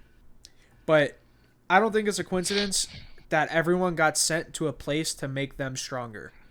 Luffy gets sent to Amazon Lily where he's taught about hockey. Everything Conquerors hockey comes out. I mean, that's You could argue the Conquerors hockey is coincidence, but the hockey is not, because like the arrows are like fucking everything up. Luffy's like, bro, those aren't standard arrows. Like, how are you doing it? So he learns about hockey there a bit. Nami gets sent to the Weather Island. Zoro gets sent literally to the strongest swordman or fraud in the world's backyard. The planet of the apes, Caesar. Everyone got sent to like the most ideal location for their growth. I think that's Dragon I feel bad for Sanji assisting though. Luffy. Oh yeah, Sanji probably had it the worst. The worst for him. I have nothing against trans people. I mean, that's what about arc it. were you? Yeah, that's about it. Amazon Lane. Impel Down, throw that shit up in S tier. I think it's an S. Really? It's so fun. It's one of the funniest arcs. It's like, you're starting off this goal to go get Ace back. You meet Crocodile, Buggy, Mr. 3, Yeah. Bon, Okay. Cla- Okay. all You these know what? people. I get Yeah. it. I think Impel Down is like one of the perfect. It like starts the epilogue, or like the ending of the pre-time skip in a way, like right before Marineford, where all the characters you've met that played a role in the first half of the story are coming back to conclude the first half of the story. Like you said, Crocodile, Buggy, Mr. 3, Bon the Don, Bon Clay. Top 5 characters. Bon Clay's up there, and Bon Clay's even a real one, bro. He stays back and doesn't he beef with Magellan so everyone can get out. Oh, Magellan is a incredible. menace too. Speaking of Magellan, one hit all Blackbeard's crew, folded Luffy. He's a good Yeah, he folded Luffy. He did fold Blackbeard's crew. I forgot about that actually. Yeah, his gag isn't like the best, but him as like an actual he's probably top 30 right now. He's strong, very strong. The Vice Warden was kind of a bum. You meet Jinbei. True, You meet you Jinbei do meet for the Jinbei. first time in Impel Down. He was foreshadowed back in Arlong. Yep. Yeah, I love the scenes with Garp and Ace talking in the prison cell and everything. Yeah, I think Impel Down's actually an S tier. I think it's really good. Yeah, it's really good. I don't know if it's better than like Skypiea, Arlong, and them, but I think it belongs up in S tier or maybe high A, depending if you don't want the S to get too crowded. But I would say it's an S tier arc. All right, so now we got. You just throw it out there. Yeah, come on. yeah. Oh, at the very top. Marineford, in my opinion, is the best arc in One Piece. There is just so much gas, nonstop. I would 100% put it in S tier. I would not put it at the top. Oh, Ryan. Oh. I like it's all personal preference. I mean, That's true. Yeah. So what did you You know. mean by that? Like, I think it's a very good arc. It's just I don't think it's the best, but that's my opinion. But we all agree it's S tier at the end of the day. Oh yeah, no, easily. It's hands don't down even- one of the best arcs. I don't even think anything has to be said about Marineford. It's Whitebeard, Blackbeard, his whole plan coming to fruition. nah. I Like mean, I think it's me and definitely Mike. worth talking about. I mean, Marineford me and Mike a have bit. very different opinions. Like he thinks Marineford is the best because it's all gas, which is understandable. I think I don't even think I like Skypiea the most. Okay. Just because of the adventure and the thrills of going through the forests and being in the clouds and and now it's all there for me. That's what I liked. Marineford though, I don't like because we talk so much about other arcs. It feels disrespectful to skip out talking on Marineford. That's a bit. true. Okay. You can feel how nervous everyone is, like in the Navy. They're like, dude, like, oh, our ships here went missing. Like they stopped communicating with us. Like, what the fuck is going on? And then Whitebeard's fleet and the Alliance just comes out of the water, like with the bubbles and shit that were talked about. So Whitebeard pulls up, and he sets up the huge, breaks the glass or whatever. Like behind me is the quake fruit. Yeah. And it was like a huge, massive tidal wave came soaring in. Aokiji jumps up, and Aokiji freezes the whole thing and ices over everything so that all Whitebeard's men can, like, jump down and run through the ice and scrap and everything. And, like this is where Luffy's the Don. Luffy even gets respect from Whitebeard. Whitebeard looks at him. He's like, if you don't get your bitch ass out of here, bro, like, you're going to get folded in one hit. And Luffy just tells him to shut his mouth. He's like, that's not for you to decide. Like, I'm here to save Ace, and that's it. I don't care what you're saying. I know. I like how he goes from talking shit to Whitebeard, talking back to him, I should say. And at the end, Whitebeard's just like, everybody, save that man. And it's incredible too, the respect. And this sets Luffy's up the Yonkos as a huge fucking force in the world. Yeah, where, like, and the other, you have the other two Yonko making a move. Kaido, if he pulled up, God knows what would have happened. I But, think high key, if Kaido pulled up to Marineford, I think that's the end of One Piece. Like, high key, like, One Piece is just over if Kaido went. So I don't know what Ace did, but you're probably right, because Shanks is just like, hey, everybody, please stop. You know, like, everybody Kaido would have been stop. swinging. He would have put up and Kaido would have jumped off the boat and been like, and just started pounding the entire fucking. Just Marineford's gone. A whole building would have been gone. Akainu would have been fucking 30 feet deep. Kizaru would have been 30 feet deep. Kizaru 30 feet deep. And I think it's kind of interesting that one Yonko could realistically have beaten the Navy there, because Sengoku even says it, like we gotta be like, this is Whitebeard, this is the man who's so powerful he could end the world if he wants to, like, his fruit is that strong, like we gotta take this shit seriously. And that's the thing, like, Kaido, I definitely think as a person is stronger than Whitebeard. Old Whitebeard, yeah, sure. But Whitebeard definitely had the fruit to back it up. Like, I mean, Kaido is just a monster. His fruit definitely helps, but he's a monster in himself. I think Whitebeard's fruit helped him a lot more become the menace he was.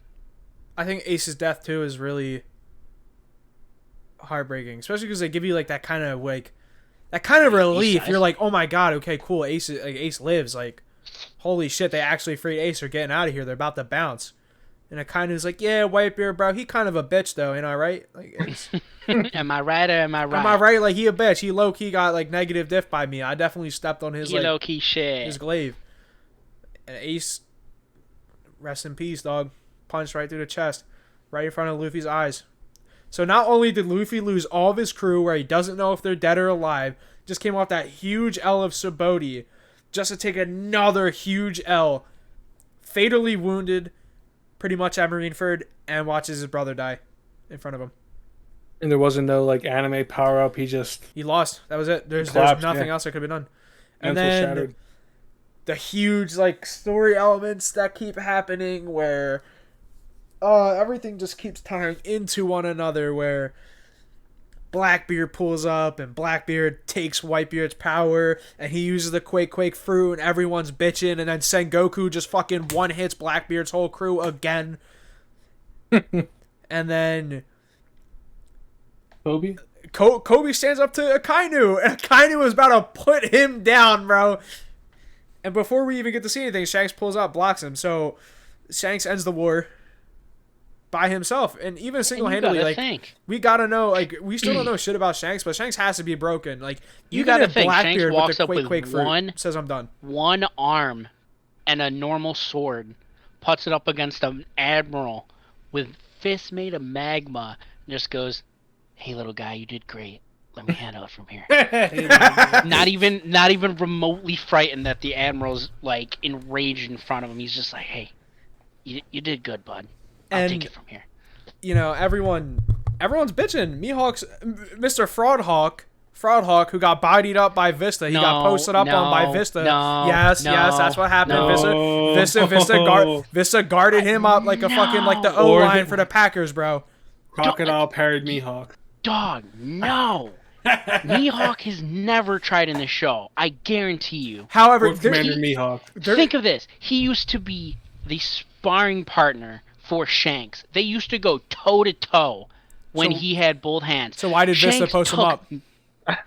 I just said Mihawk was not trying. Mihawk is literally sitting there being half-assed, like, all right, I'm just gonna sit here and pretend I, care about this war, until I can leave, so the Navy doesn't, fuck with me.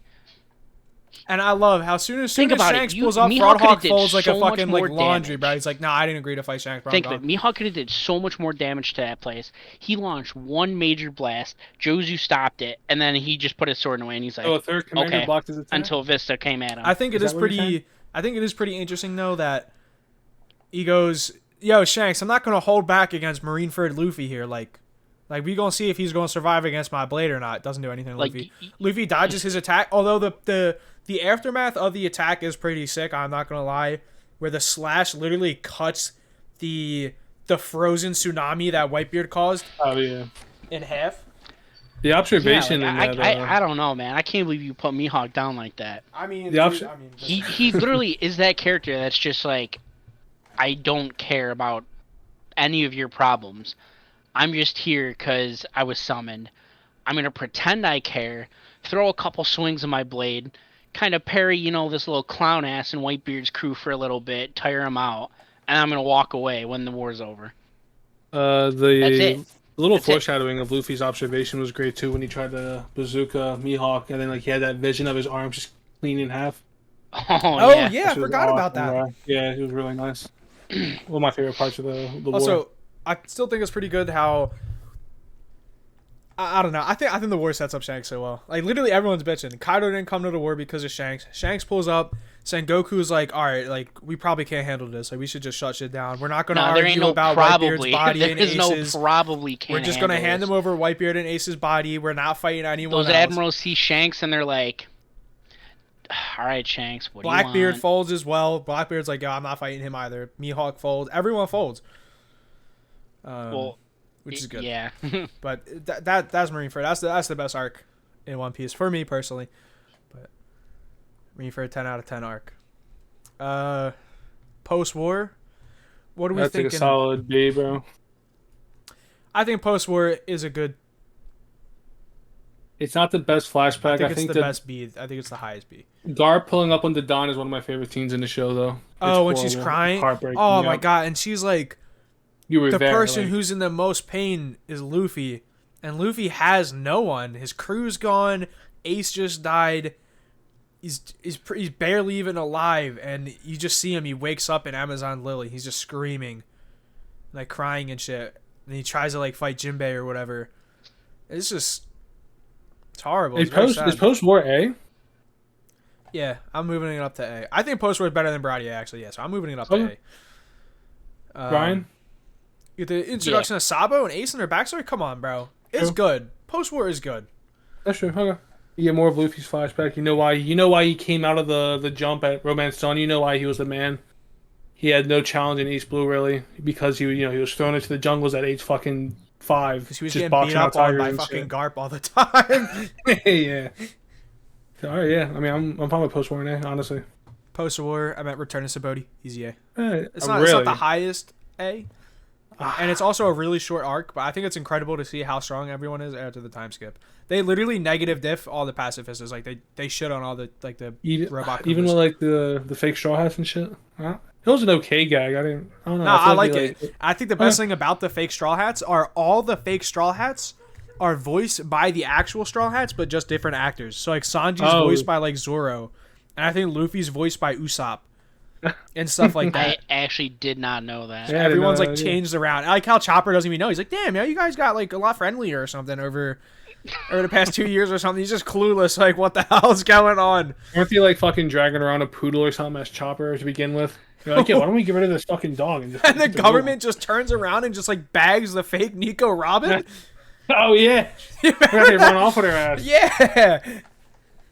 He calls back a con. Yo, we got her. Yo, who the fuck is this?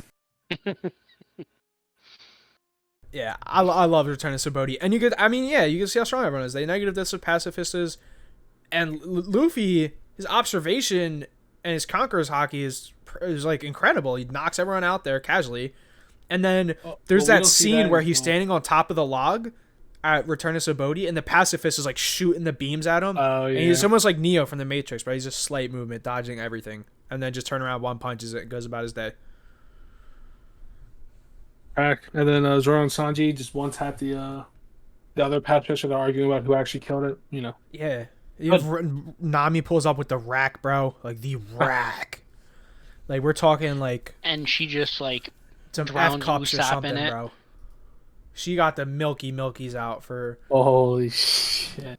Anyway, Fishman Island. All right, hold on. Before you throw it in D, it's like a C tier B. Oh, that was not. I was not expecting that from you. Either was As a- I, but the Did more you I think, rewatch it? the more no, I didn't rewatch it, but the more I think about it, I was kind of thinking about it the whole time we were talking in the background. Where I was gonna rank this arc. I think It's good. The Hody is a bum. Hody Jones is the Absolute worst villain in the show. But In fact, he- Hody Jones lost. He lost to Zoro 1v1 underwater in his home turf at the start of the arc. But I think the best part about him is he's like a product of his environment. And I feel like that's like an actual good theme that Oda brought into play with the whole racism and everything. Fishman Island gets better because of Arlong Park, and Arlong Park is better because of like they all Yeah. tie into each other like a circle. I think it's really good. Like the themes of racism and discrimination, all that kind of stuff is set up well. Joy Boy? Celestial Yeah. Dragons, Joy Boy mentioned for the first time. You find out the other ancient weapon. It's good stuff. Fisher Tiger, one of the best flashbacks in the show. I mean, they're all good at this point, but And you get the reveal that like even Jinbei was a part of the same pirate crew as Arlong in a way. Yeah. Like, and you kind of have like that dynamic between Jinbei and Hachi and not Jinbei and Hachi, but Hachi and Nami and Jinbei and Nami. But I don't know. I think it's really good for everyone's character growth. Even though Hody Jones and Vander Beckman or Vander Decken, he is a terrible bum, bum ass bull, bro. F tier. Both the villains are F tier. However, one of the most gas packed scenes in the show, where Luffy just walks up and knocks out 50,000 people with his Conqueror's Hockey. Come on, you get to see General Frankie. Like there are good moments. In True. Fishman. Arlon's sister got the milkies out. Bro, come on. Oh shit. Punk Hazard. Huh? I think Punk Hazard's like high B tier. Sure. I'll throw it down. Yeah, I'll keep it in B. More setup. I love Law. I love like like Caesar Clown. Come on. He's like, who wants drugs, guys? Come get your candy, little kids. And I'll have all these fucking 5-year-olds sitting there. All these giant monstrous 5-year-olds are just fucking everything up. They're like, candy. The beginning of the Yonko saga, he says it right then and there, like, yeah, we're gonna go box out Kaido. You meet Kinemon, you meet Momonosuke. You don't meet Kandro until Dressrosa. Okay, yeah. I mean, but you still meet the. But I watched two the main ending of characters. Punk Hazard with Ed recently as well. And but Punk Hazard is just so like Law is the fucking. I love the Luffy and Law dynamic. Like Robin's like, dude, pirate alliances are usually like set up by betrayal and everything, and they're always plagued with backstabbing and all this kind of stuff. They never end well. And Luffy looks at Law. He goes, "Law, are you gonna betray me?" And Law's like, "No." He's like, "All right, bro, bet." He gives him a thumbs up. Yeah, and they're cool. Dude, like, and there's the scene. There's a scene where Caesar has all of them in the cage, and he's like screen sharing on Discord everyone, like all the Yonkos and shit, and like Kid and everyone the weapon. And Law's coming up with this plan, and she's like, "We're gonna do this, we're gonna do that," and Luffy just runs out of the cage, bro. He's like climbing around, she's just doing all this dumb shit, and Law is just sitting there like shaking with anger. He's so annoyed with him. And then we have Law and Smoker and Virgo, and Law like splits the whole mountainside and the building in half. I think that's the best sword feat we've seen. That's even over Mihawk's feat at Marineford. Yeah, and one thing we forgot to mention about Fishman is you learn about the Akainu and Aokiji battle, which comes back in this arc because, Aokiji pulls up at the end. Yep. With Doflamingo.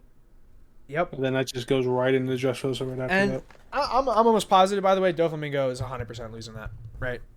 Yeah, Doflamingo didn't. Oh really yeah, want beef. 1000%. It's implied that Cracker is stronger than Doflamingo. Who knows if it's true or not, but... And he goes, why are you helping him out? You're not even part of the Navy no more. And he's like, yeah, Smoker's my friend, dog. Like, I'm not gonna let you sit here and violate. He's a real this. one. I'm not gonna let you sit here and violate my friend like this. I think this. I don't know. Smoker gets a lot more respect and shit for Luffy here because he realizes like people in the Navy really can be horrible. Like Virgo betraying everyone. That's Monet and Virgo are like actually dead, like in quotations, God forbid. Oh yeah, if they Good ever arc. come back, run done. All right, Dressrosa.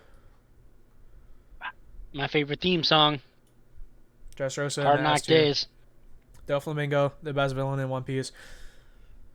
Possibly could be Kaido. I feel like once we get Kaido's flashback, But I it's think GG for Doflamingo you. is the best. Doflamingo has the most character too. I feel like Sure. Doflamingo has the most commanding presence. On every scene that Doflamingo's in is a 10 out of 10 scene. I love his Sure. anger. I love his backstory. How he's really a celestial dragon. I love his interactions with Law. I love how Joker, like Doflamingo, he runs shit, and it's just crazy. All the chess that Oda was playing to get. Ki- It's almost yeah, unbelievable. Kyros is one of my favorite side characters in the show. Probably Yeah. my favorite.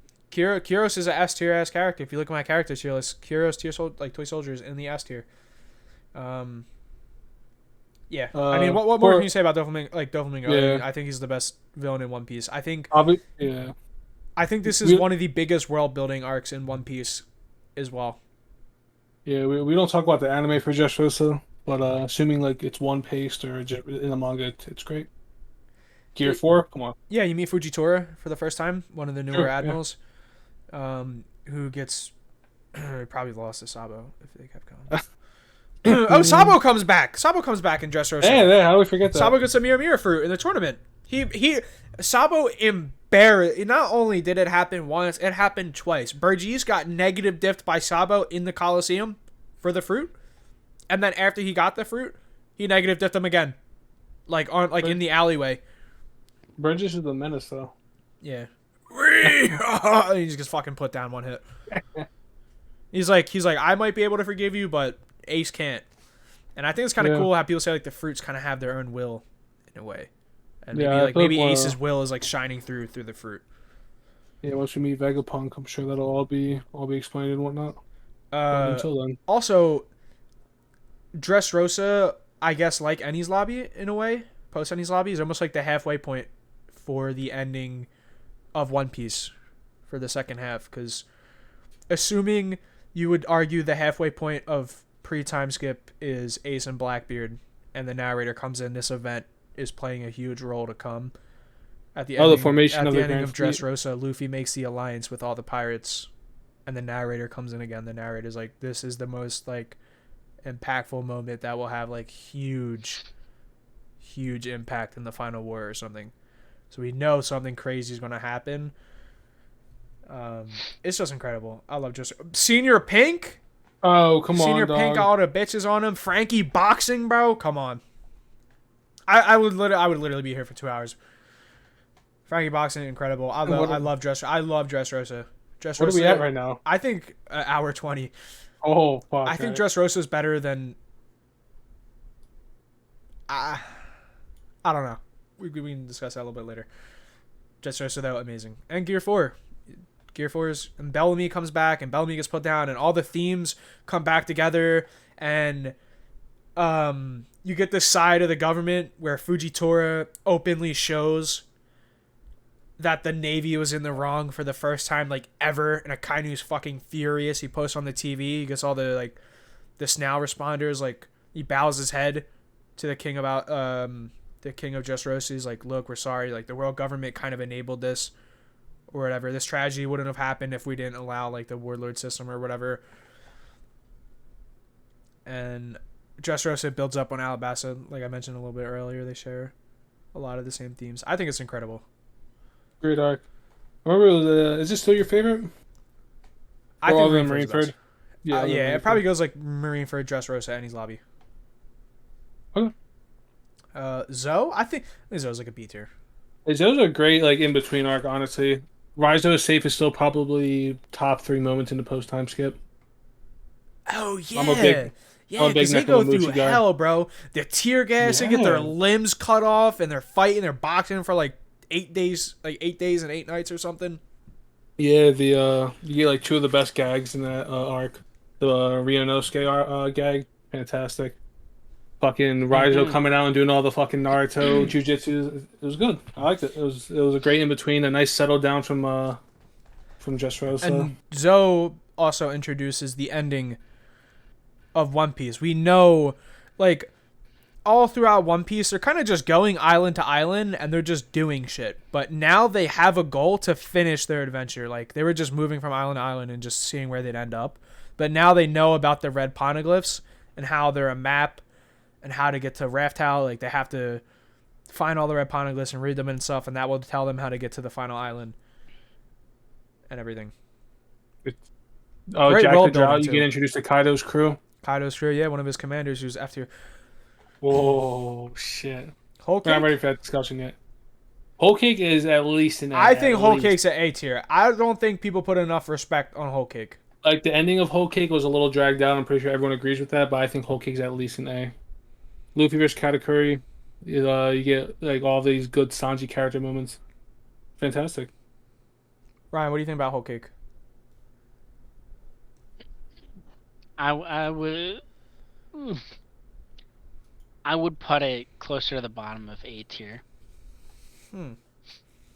I personally, I like Whole Cake. I like Whole Cake a lot. I think like this it is too. Oda at like peak creativity. But I think so far it's one of my least favorite arcs of post time skip.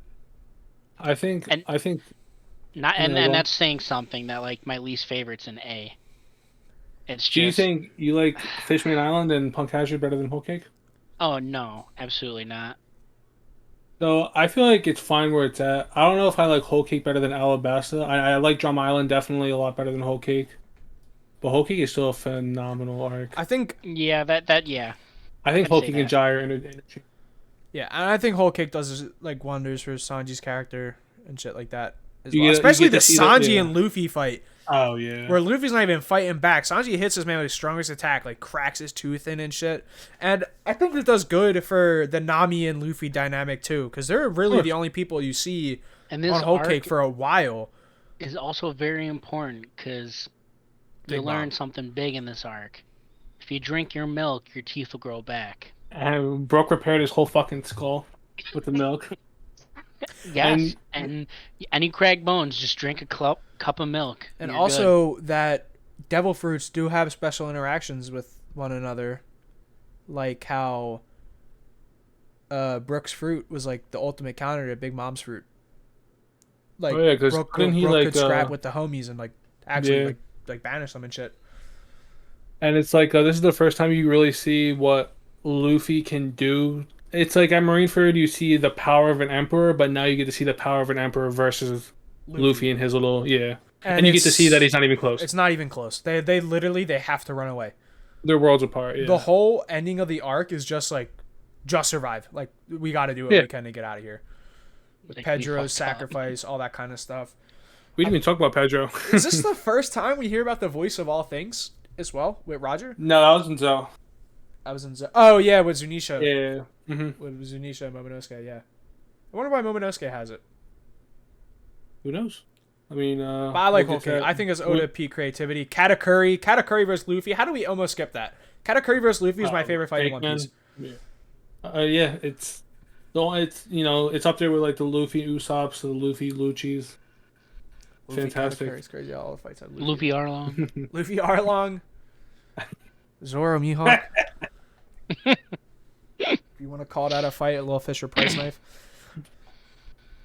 Did you Yeah. just say a Fisher Price knife? Yeah, you know what a Fisher Price is? Like the kids' toys? Yes, I Hey, do. pulled out but one of them I out of his love pocket that. and just embarrassed Zoro in front of his whole gang. Left them crying. Literally let him live, and he was just like, "Yeah, I didn't hit anything vital. You know, I didn't feel like killing you yet." Also, it's almost like peak Dread again. Like you have the Dread and like Thriller Bark, nothing happened, and Sabodia, and then there's also that kind of amazing shot in the anime. I don't know how it looks like in the manga. I didn't read this arc, where Nami's like trying to beg Luffy, like, dude, we have to run away here or whatever. And it's just Big Mom's whole like crew in the open field. In the anime, it's very well done. I love it. I love it a lot. Very well done. Also, someone that never gets talked about is like Lola's pops got like murked or something. Oh, Pound? Yeah, the man. Pound yeah, Cake? he was Pound Cake got nothing but disrespect, bro. dumped to the wayside. Just used as a little fucking toy. And you He's using Yeah, he but- uses his little boy stick, bro. And Big Mom's like, all right, bro. My use for you is boy gone. stick. Wow.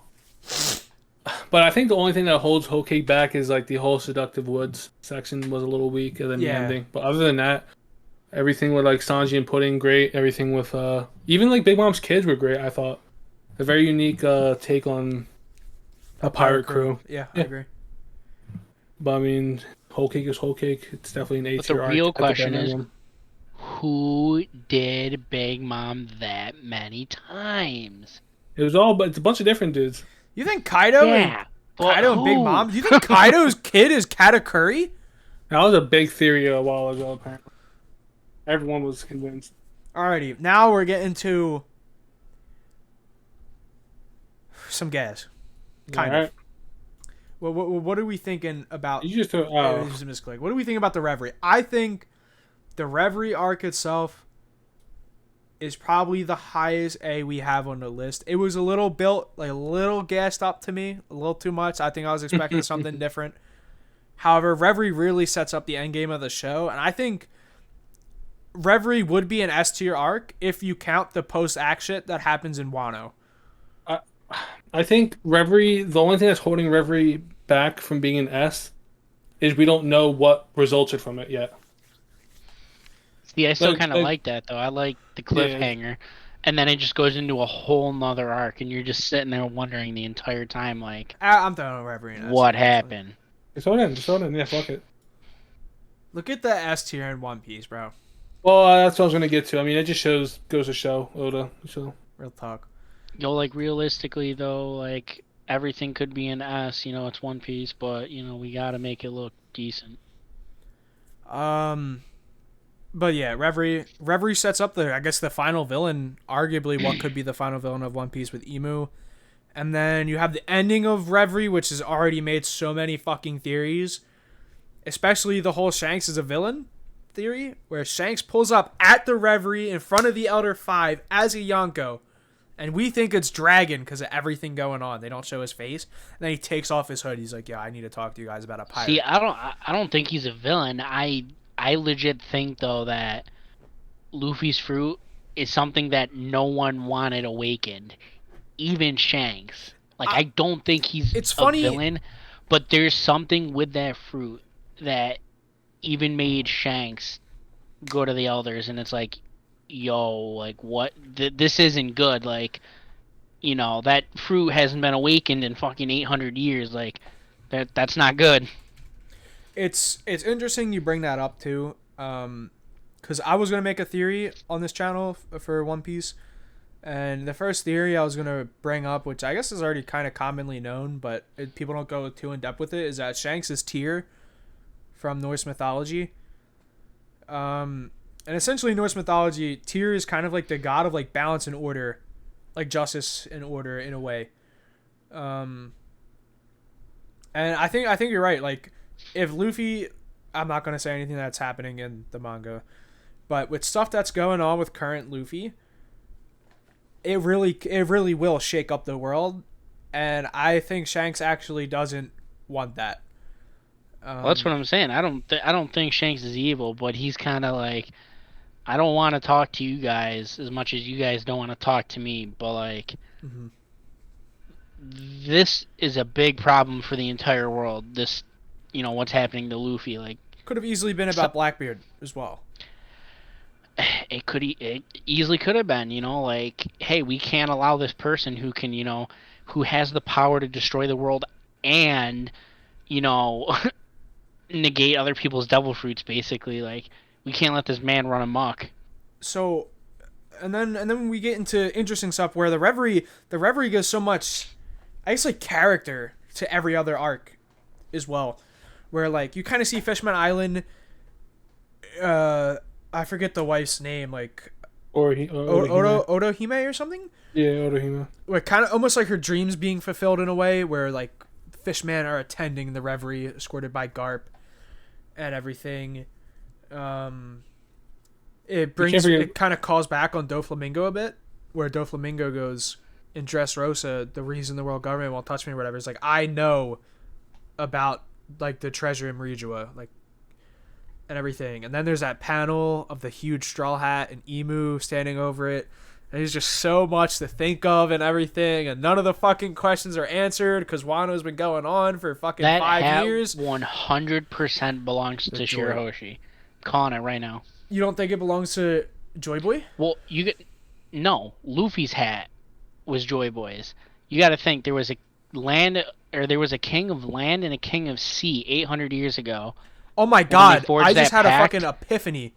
Luffy's hat was Joy Boy's. The King of the Sea, that hat, the big hat, that's why that hat's bigger, belongs to this era's like king slash queen of the ocean, So which Poseidon. no, well Shirahoshi. That's who I think it belongs to. Okay. So it's dude.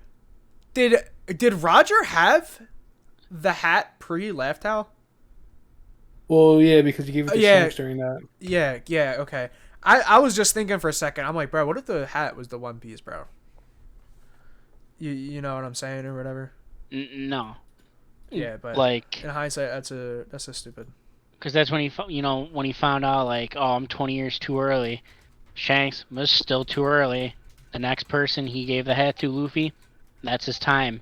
And I think somewhere along the line, they managed to get, the king of the, or queen at the time, whoever the king of the sea's hat, and that's the one treasure, because them having that hat is stopping whatever they don't want to happen. Yep. There's just so much mystique. The fact that it's like no one can ever sit on this throne because no one sitting on this throne indicates there are no rulers. We're almost like a democracy in a way. Like we'll all work together and shit. And then Emo just sits down on the chair at the end of the arc. Yeah, they just cabin right to you. And the Elder Stars bow down to her. It's like, who is Emu? Which obviously we still don't know nothing about her. Bro, it's And now we get to, I think. Oh no! Now we get to Wano. Oh brother. S. I'm gonna give it an S. It's at the bottom of S.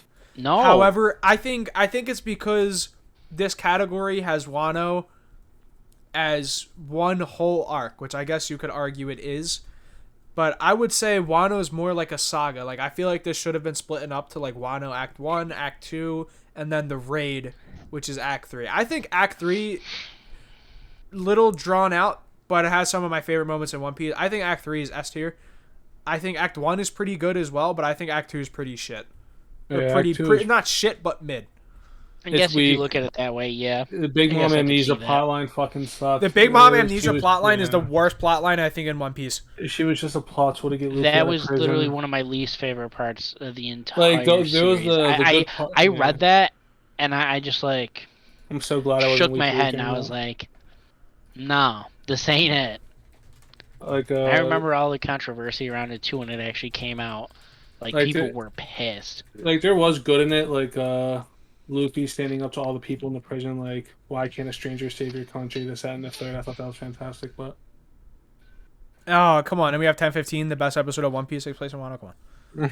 Now, I don't want to get into manga spoilers and everything, but current Wano is S+ tier. Not better than Marineford. However, I think it's up there. Nah, man. 1040, 1033 all the way to current is nothing but gas. Literally, it's nothing but good chapters. Took, like, the latest part of Act 3, I would put it at the very top. At the pinnacle of One Piece. It's good. It is good. Basically, Roof Piece is peak One Piece. I would put it at the top above everything. I think Roof Piece is peak One Piece. But and the other, because we have I guess some of the other parts of Wano definitely do bring it down.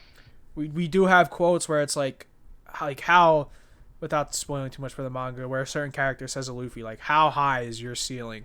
And then is like Whitebeard and Roger and Odin and Shanks and everyone behind him. Like that's who that character's comparing Luffy to. Like our boy has made it. Like Luffy is there. Luffy is already Pirate King material.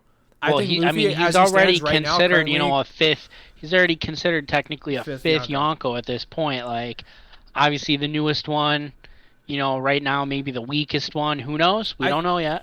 But I think he's one there. Problem that gets set up with this arc though is that I think after this the battles for Luffy aren't going to be as hard physically, but they're probably going to be difficult psychologically. I feel like shit's going to happen to him that's going to be hard for him mentally, because ultimately I think if Luffy beats Kaido, there's no other character in the verse that stands a chance against Luffy. Literally no one. In terms of physical fights, yeah, I think you're right, but I think you're right. There's definitely going to be another big plot point that sends Luffy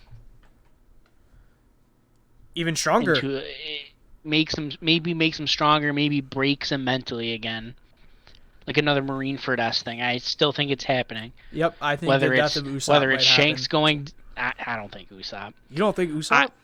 I don't. It's either got to be Shanks or Sabo. I can't see it being anything. I think else. it's Sabo. And this isn't a spoiler for fucking anime watchers. Like, I think it's Shanks, because you think that's the government the guy. just murked Shanks and fucking Rijo at the reverie? They're like, oh, just kidnap him. No, I think it'll be Blackbeard. Honest to God, I think Blackbeard will want to take out Shanks. You don't think Luffy and them will ever meet though? No, I think it's gonna be almost like a reverse type thing where Luffy's gonna be the one to walk up to Shanks when Shanks is about dead, and he's gonna like put the hat on Shanks or something. Oh, Ryan, that almost would be like so gas. Almost like a kind of like a reverse type thing. Like, I'm sorry I brought the hat back, too late, and then Luffy's gonna like, it's gonna be the end of One Piece. He's just gonna fold everything. Okay.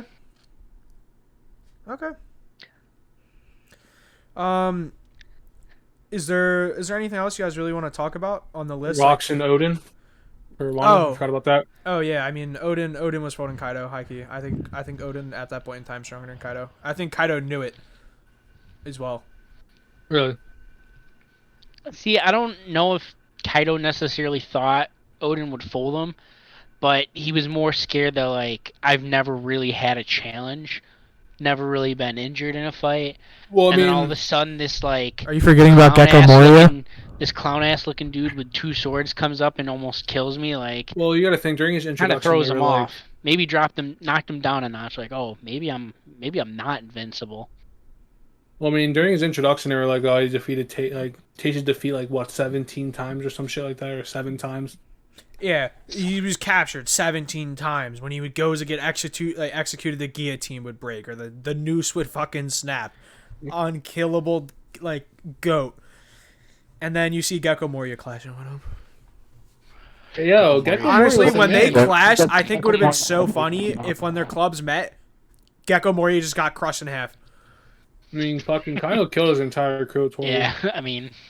Also, I do think there's an interesting thing going on. I'm not going to talk about the more big Zoro backstory we get in the manga, but it's kind of hinted at that, like, there's a good possibility Zoro is, like, originally from Wano. Like, they're constantly comparing Zoro to, like, I don't think he's who from is this Wano. strong samurai? He looks exactly like Ryuma. Like, I think his ancestors are from Wano. I don't think he's from Wano. Come on, bro. The missing, like, the Ryuma, same slash on the eye. I think it's like Zoro's parents lived in Wano. They were famous, whatever, and they had to, bail because of Kaido or something, and they ended up in wherever. But I don't think he originally is from there, but his ancestors, parents, grandparents, whatever. Okay. All right. And just to kind of end things off, because we're hitting the hour and 40-minute mark. Holy shit. Is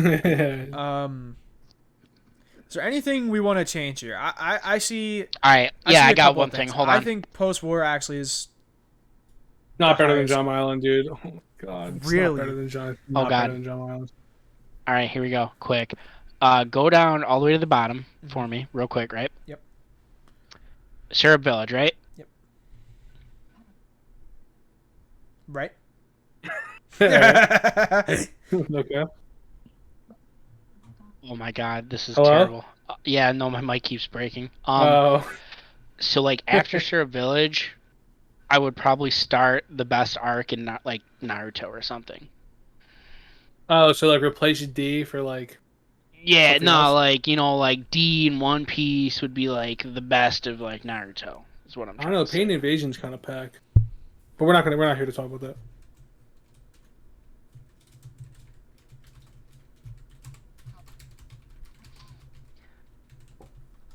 You shall know pain.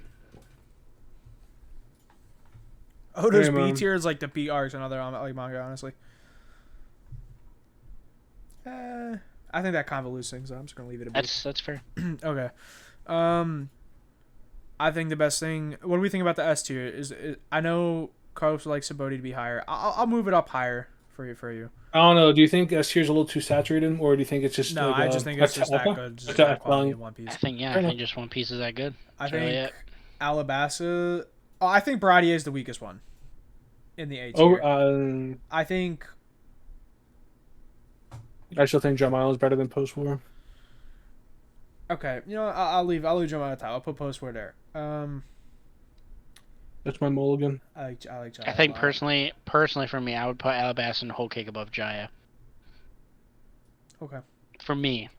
Okay, I won't get any satisfied. What are we thinking with the B tier? I kind of like the B tier. I think the B tier is actually perfect. I think it's fine. Maybe Fishman's higher than those. That's good. Holy shit, Ryan. Okay, Little Garden's good. I'm telling you, D tier's dude. fine. Thriller There's only Bark's one bad arc in not One that Piece. great. Alrighty. I mean, that doesn't look I too think this bad. is it. I think this includes the One Piece tier list. It's kind of clean. All right. I like it. That's a wrap.